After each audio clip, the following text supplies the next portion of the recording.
Bonjour et bienvenue sur cette nouvelle vidéo. Vous êtes sur la chaîne YouTube de Cessia et aujourd'hui nous allons vous parler des nouveautés de JAWS 2024. La version de JAWS 2024 est sortie fin octobre. Il nous a paru intéressant de mettre en avant les quelques fonctionnalités les plus importantes de cette version. On va vous parler essentiellement de trois choses. Le visage dans le cadre, qui est la nouveauté la plus importante de JAWS 2024. Et puis, deux, trois petites choses sur les fonctionnalités disponibles en avant-première. Ça, c'est une deuxième chose. Et puis, des mises à jour mineures de scripts de JAWS. Ça, c'est la troisième chose. Alors, on va commencer tout de suite par la première nouveauté qui est le visage dans le cadre. L'idée, c'est que quand vous devez assister à une vidéoconférence sur Zoom ou sur Teams, ou peu importe, si vous êtes très malvoyant ou si vous êtes non-voyant, vous ne pouvez pas contrôler ce qui est capturé par votre caméra. Et c'est là que JAWS vient à votre secours avec cette fonctionnalité, le visage dans le cadre, qui vous permet de tester avant de lancer votre vidéo, parce qu'on ne peut pas le faire en même temps si votre application de vidéo prend la main sur la caméra, JAWS ne peut plus y avoir accès. Donc il faut faire ça avant de lancer votre vidéo. Vous vous assurez que votre caméra fonctionne et puis vous allez faire le raccourci insert espace. Je vais le faire sur mon PC. Espace. Puis F, Visage dans le cadre. puis O pour activer le visage dans le cadre. Ouverture du visage dans le cadre.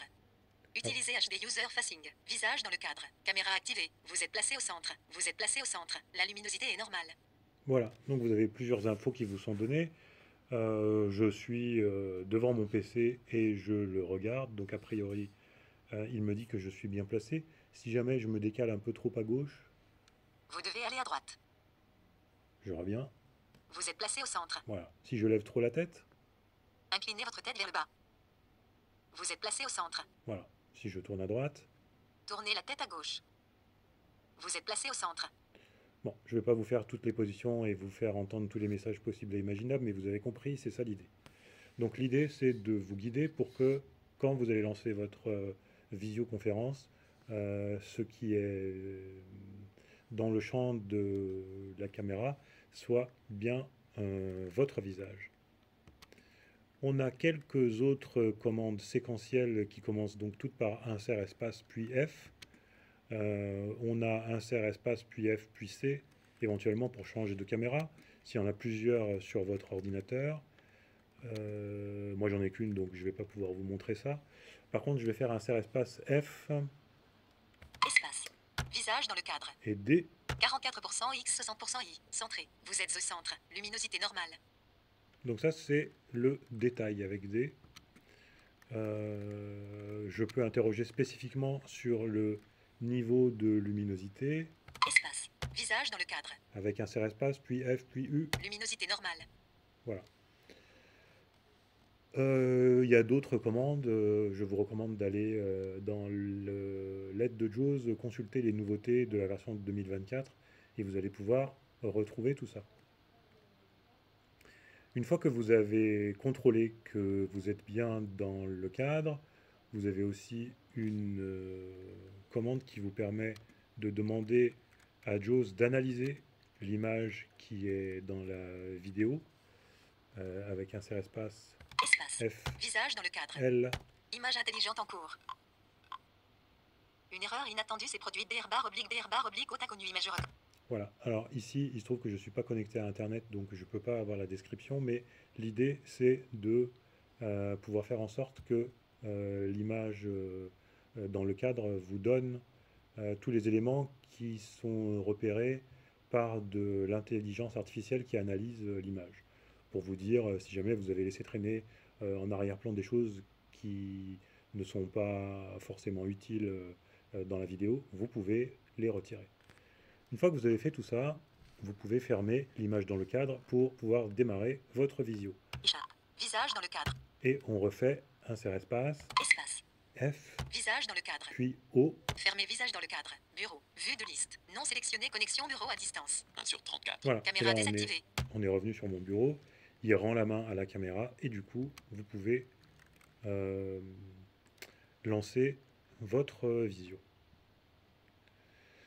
Voilà pour la première nouveauté, le visage dans le cadre. Il y a une deuxième nouveauté sur laquelle je vais passer très vite et que je n'ai pas annoncé dans le plan, c'est le braille partagé. Alors ça évidemment, je ne peux pas vous le montrer en vidéo. L'idée, c'est que pour les gens qui ont des plages braille importantes, au moins 40 caractères, vous avez désormais la possibilité de littéralement partager votre plage, c'est-à-dire la couper en deux, et afficher deux informations distinctes, comme si vous aviez deux plages d'à peu près 20 caractères. Enfin, il y a un caractère qui assure la césure entre les deux, donc c'est pas tout à fait ça, mais enfin, l'idée est là. Il faut que le pilote de votre plage braille ait été mis à jour par son fabricant. Donc c'est le cas pour les plages de Freedom Scientific évidemment. C'est le cas pour un certain nombre d'autres fabricants. Vous pouvez consulter l'aide de JAWS ou passer un coup de fil à votre revendeur qui devrait pouvoir vous renseigner. Donc il existe des commandes qui permettent de manipuler la partie gauche ou la partie droite de la plage. Par exemple ici pour IMS, eh bien, je n'ai pas de mise à jour du pilote encore, donc cette fonctionnalité n'est pas utilisable. Bon, devant moi j'ai un BrailleSense de 20 cellules, donc de toute façon ça n'est pas très pertinent de partager une plage de si petite taille. Vous allez donc trouver toutes ces informations auprès de votre revendeur. La nouvelle fonctionnalité dont j'aimerais... Ah ben, juste avant de fermer ça, je peux vous dire que le raccourci Alt Insert V vous permet d'afficher la boîte de dialogue pour avoir accès aux options de partage de votre plage braille. Pour passer à la nouveauté suivante, donc j'allais y venir, on va parler des fonctionnalités en avant-première.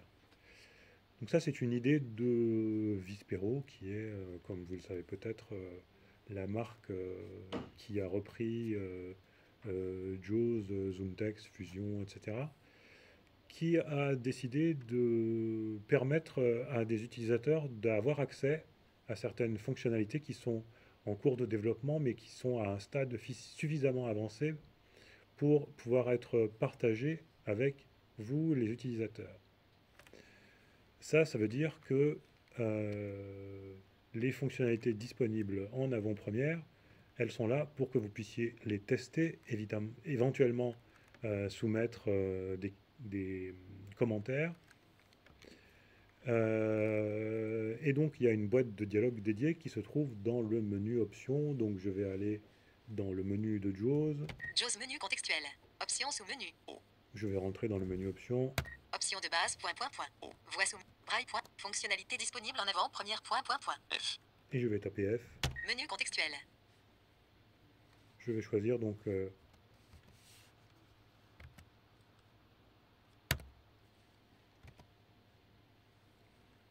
Windows M. Fermeture des menus. Vue de liste. Connexion bureau à distance.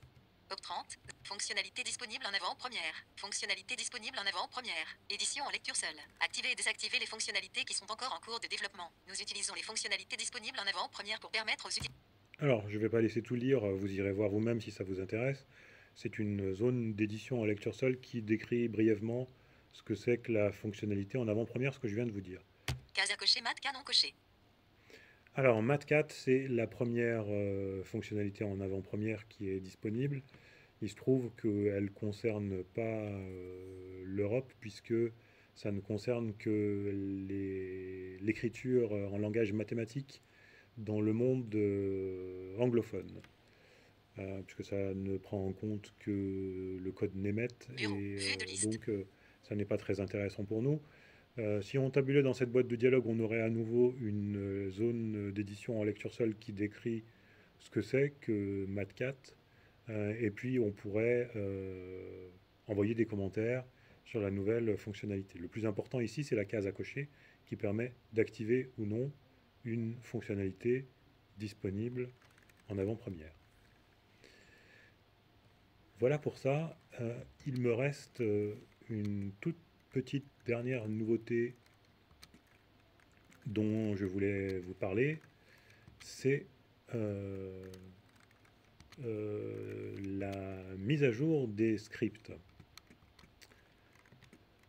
Ils ont appelé ça mise à jour filtrée des scripts. En effet, quand vous avez des modifications qui sont effectuées dans certaines applications, ça arrive très souvent quand Microsoft fasse des modifications dans Teams ou autres, il se peut que certaines fonctions de JAWS ne se reconnaissent plus dans les nouvelles fonctionnalités et que des changements un peu importants dans les scripts qui sont fournis dans JAWS pour Teams règlent le problème. Dans ce cas, il faut être administrateur de son poste. On peut avoir accès à une mise à jour de JAWS qui est toute petite et qui concerne uniquement des scripts. Alors pour ça, on va aller voir. Fonctionnalité disponible en avant-première. On va fermer ça. Échappe. Bureau. Vue de liste. Non sélectionné. Connexion bureau à distance. 1 sur 34. On va retourner dans le menu options et on va aller dans les options de base. JAWS menu contextuel. Options sous menu. Options de base. Menu contextuel. Fermeture des menus. Boîte de dialogue options de base. Bouton radio message tuteur annoncé. Bouton radio touche d'accès. Bouton démarrer JAWS automatiquement. Alt plus D.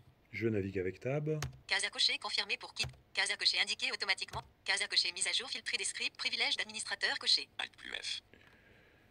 Donc la case est cochée par défaut. Vous pouvez la décocher si ça ne vous intéresse pas. Mais en gros, si Freedom fait des modifications de scripts, ces scripts modifiés sont automatiquement poussés vers votre poste. Si c'est le cas, cela apparaîtra dans la boîte de dialogue à propos de JAWS qui est disponible dans le menu Aide de JAWS. Et puis, si vous constatez que ces mises à jour de script posent des problèmes, vous pouvez revenir à la version initiale en relançant le fichier que vous avez téléchargé qui vous a permis d'installer JAWS et en choisissant de faire une réparation de JAWS, tout simplement. Donc voilà pour ces modifications de script. Et ceci termine notre petit tour des nouveautés de JAWS 2024. J'espère que ça vous aura intéressé. N'hésitez pas à nous contacter pour nous dire ce que vous pensez de cette vidéo. Vous pouvez nous joindre sur le numéro de téléphone et l'adresse mail habituelle, également notre site web. Merci à tous et à très bientôt.